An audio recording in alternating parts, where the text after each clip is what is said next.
క్రీస్తు ప్రభు నామంలో అందరికీ వందనములు. ఇప్పుడు మనం చదువుకునే వాక్యం మత్తయి సువార్త 13 అధ్యాయం 44 నుంచి 50 వరకు. పరలోక రాజ్యం పొలంలో దాచబడిన ధనమును పోలి ఉన్నది. ఒక మనుషుడు దాన్ని కనుగొని దాచిపెట్టి అది దొరికిన సంతోషంతో వెళ్ళి తనకు కలిగిందంతయు అమ్మి ఆ పొలమును కొనును. మరియు పరలోక రాజ్యం మంచి ముత్యమును కొన వెదుకుచున్న వర్తకుని పోలి ఉన్నది. అతడు అమూల్యమైన ఒక ముత్యమును కనుగొని పోయి తనకు కలిగిందంతయు అమ్మి దాన్ని కొనును. మరియు పరలోక రాజ్యం సముద్రంలో వేయబడిన నానా విధములైన చేపలను పట్టిన వలను పోలి ఉన్నది. అది నిండినప్పుడు దాన్ని దరికి లాగి కూర్చుండి మంచి వాటిని గంపల్లో చేర్చి చెడ్డవాటిని బయట పారవేయుదురు. అలాగే యుగ సమాప్తి యందు జరుగును. దేవదూతలు వచ్చి నీతివంతుల్లో నుండి దుష్టులను వేరుపరిచి వీరిని అగ్నిగుణంలో పడవేదురు. అక్కడ ఏడుపును పండ్లు కొరుకుటయును ఉండును.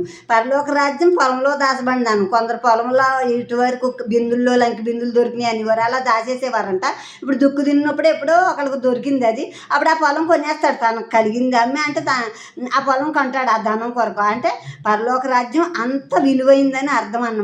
పొలంలో దాచబడిన దానం అంత విలువైంది పరలోక రాజ్యం. దాని కొరకు మనం మనకున్నది ఖర్చు పెట్టుకోయినా ఏమీ తప్పు కాదు, మనకేమి నష్టం కాదని దాని అర్థం అనమాట. అలాగే మంచి ముత్యాలు వెతుకుతున్న వర్తకుడు మంచి ముత్యం దొరికినప్పుడు తనకు కలిగిందమ్మి ఆ మంచి ముత్యాన్ని కొన్నాడు.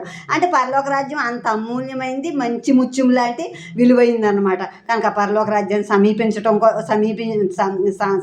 సంపాదించుకోవడం కొరకు మనకు కలిగింది మనం వ్యయపరుచుకుని పేద సాధలకు మనకు కలిగింది పెట్టుకుని యేసుక్రీస్తు ప్రభు నామలు మంచి కార్యాలన్నీ చేయటం, మనం ఖర్చు పెట్టుకోవటం, మనకున్నది ఖర్చు పెట్టడమే దాని అర్థం అనమాట. మిషనరీలు మరి స్కాట్లాండ్, ఐస్లాండ్ ఇవన్నిటి నుంచి మరి మన ప్రపంచ దేశాలన్నీ వాళ్ళకున్న ఆస్తులు, వాళ్ళకున్న అందాలు కూడా కోల్పోయారు సువార్త ప్రకటించడానికి వచ్చి. ఆ స్లమ్ ఏరియాల్లో చదువులు చెప్పి ఏమీ తెలియని మనుషుల్ని మరి ప్రయోజకులుగా మార్చింది మిషనరీలే. దేవుని ప్రేమను చూపించారు, దేవుని ప్రేమను ప్రకటించారు, తమకున్నది వదులుకున్నారు, పరలోక రాజ్యంలో వారు చోటు పొందుకున్నారు. కనుక అలాగే ఇంకోటి ఏంటంటే, ఒక వల పట్టుకెళ్ళి ఒక అతను సముద్రంలో వేసినప్పుడు మంచి చేపలు చెడ్డ చేపలు పడతాయి. మంచి వాటిని గంపలో పెట్టుకుంటాడు, చెడ్డ చేపలను పాడేస్తాడు అక్కడే.